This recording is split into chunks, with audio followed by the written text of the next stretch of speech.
Today on Real Anime Training, we're not going to be covering just any anime character. We're going to be covering the ultimate anime character. They're characters who have high level endurance, flight, duplication abilities, control over life and death, energy projection. They fight demons, they walk on water, they have multiple forms, they phase through objects, they summon celestial beings, they perform alchemy, they're super strong, they have proficiencies in all kinds of weapons, telepathy, prophecy, healing powers, control over nature, super intelligence, and of course there are characters that are top tier shonen characters that can turn enemies into allies. And the character we're covering today can do all of that and is the main character of the longest running, most controversial series in history.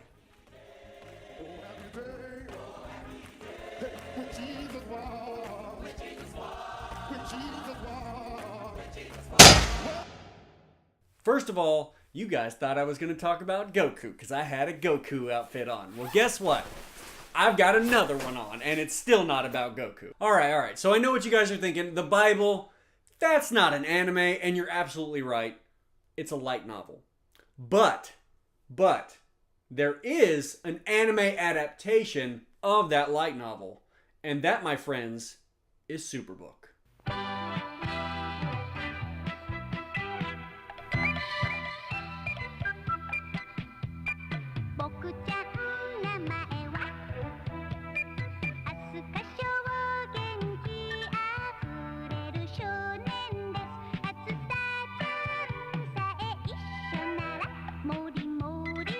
Not only was Jesus the ultimate anime character, he was also an actual person, which means we can kind of look at all the stuff that he did for a person in that time and build some training out of it. So you get to train like Jesus. It's Christian! On Easter. No, but seriously, we don't really ever see Jesus train, but we do know that he was a man living in the Middle East about 2,000 years ago. And because he was a real person and we know where he lived, we can actually get more accurate representations of the kinds of things that he did than we might run into in an actual anime. And living in that area about 2,000 years ago, he would have actually been in relatively decent shape just doing everyday activities. Now, we're not going to break those activities down into individual workouts like we did with Guts, but we're going to recommend more of a lifestyle change. First of all, let's talk about walking. If there's anything that Jesus did, he walked. And when I say he walked a lot. Walk like an Egyptian. Jewish men during that day were required to travel to Jerusalem a certain number of times each year to keep with Jewish law. And so based on that, he would have had to travel at least that number of miles for that 30-year period. And there's no record of his family owning animals which to ride on that would have gotten them there, so there's no other way that he would have gotten there other than walking. During Jesus' ministry, he walked about 3,125 miles going to all the places that he went in those 3-year period. That means that on average, he walked 2.8 miles a day every single day. Now mind you, that's not quite as long as Saitama, but that's still a lot of walking. So if we add that up, we have Jesus walking a minimum of 21,000 miles over the course of his life.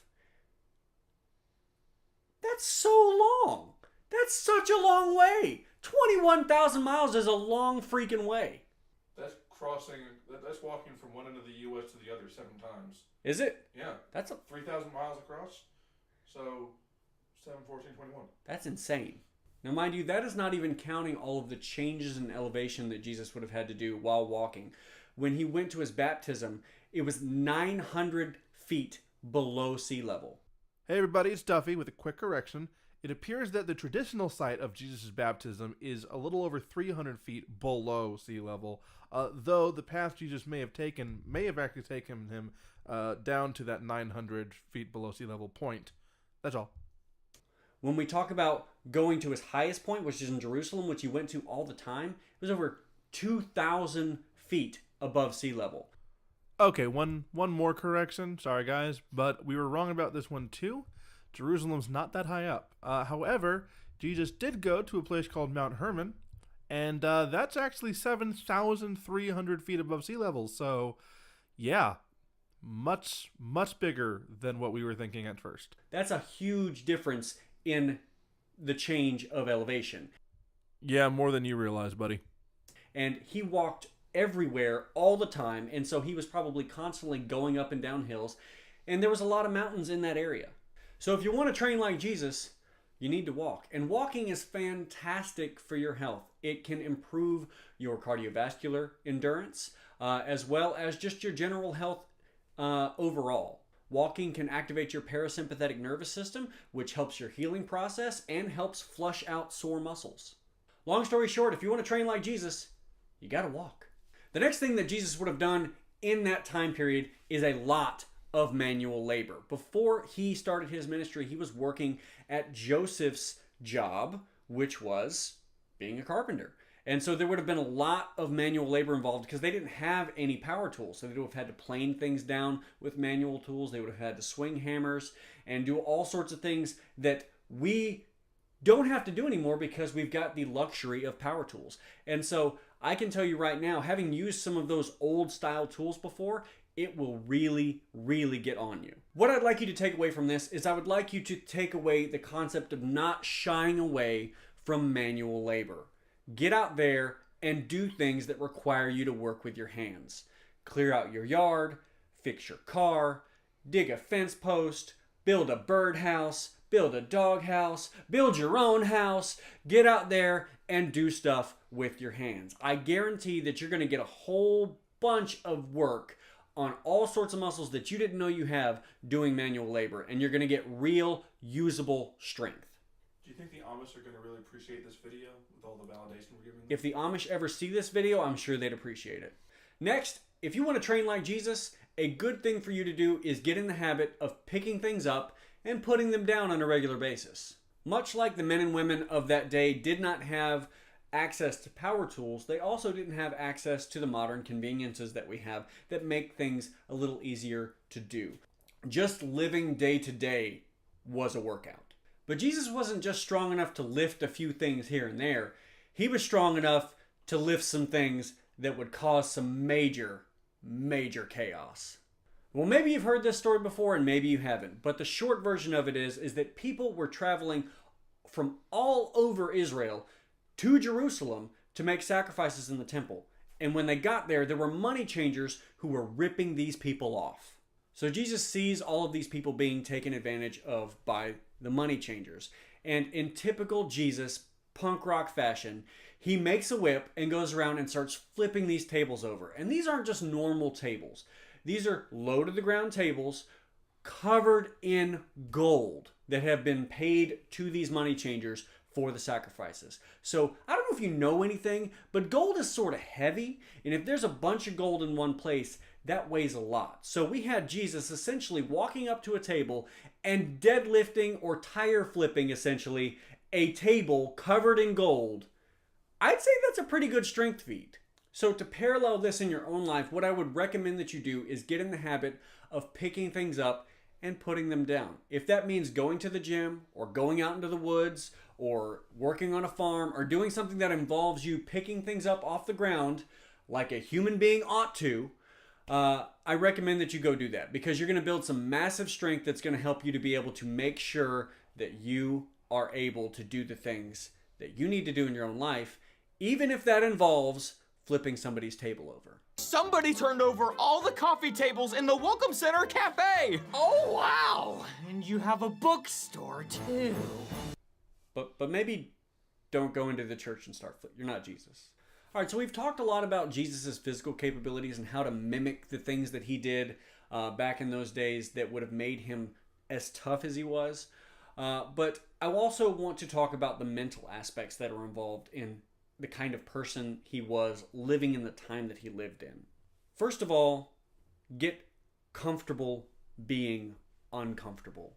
We live in a time where you have access to so many different kinds of comforts and things to make your life easier. One of the worst things that you can do for yourself is sit inside your comfort zone. Because as you sit in that comfort zone, it's going to get smaller and smaller and smaller until just being alive is uncomfortable. Conversely, one of the best things that you can do for yourself is attempt to push outside your comfort zone, because when you do that, your comfort zone gets bigger and bigger and bigger until you toughen up to the point where you can take things that might kill an ordinary man. Hey guys, I was in the middle of... So whether that means making your own food, changing a tire in the rain, or having to deal with something so outlandish that I can't even think of it right now, one thing that I can encourage you to do is step outside your comfort zone, get comfortable being uncomfortable, embrace the suck. That kind of leads me to my next point.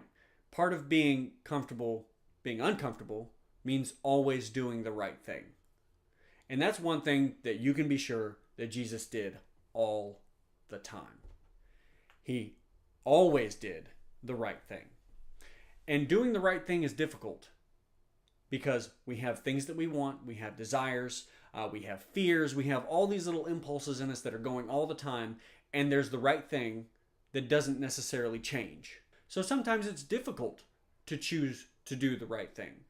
But you can guarantee that if everyone chose to do the right thing, that the world would be a lot better place. So next time you're faced with a really big decision and you're having to choose between 2 or 3 things and you're not quite sure what to do, odds are that you know what the right thing to do is, but you may not want to do that because it's not what you want to do. So if you're ever in that situation, just go ahead and choose the right thing. It'll work out in the end, I promise. So pretty much everything that I talked about up to this point is learning to take pain. If you're not aware, Jesus didn't have Jordans. He had sandals. So when he walked around, it wasn't the most comfortable thing. And with as much walking as he did, I'm sure that he got blisters. I'm sure that he got things stuck in his feet. And I'm sure that his feet were absolute, just complete callous from one end to the other. And that's not even counting the exertion it would take to walk those long distances. Same thing with the manual labor. You're gonna get hurt doing that kind of stuff, and you just gotta get used to it. So you gotta learn to take that pain to be able to do your job. And anybody who has ever walked into a gym and done a workout knows that there's a little bit of pain involved in lifting on a regular basis.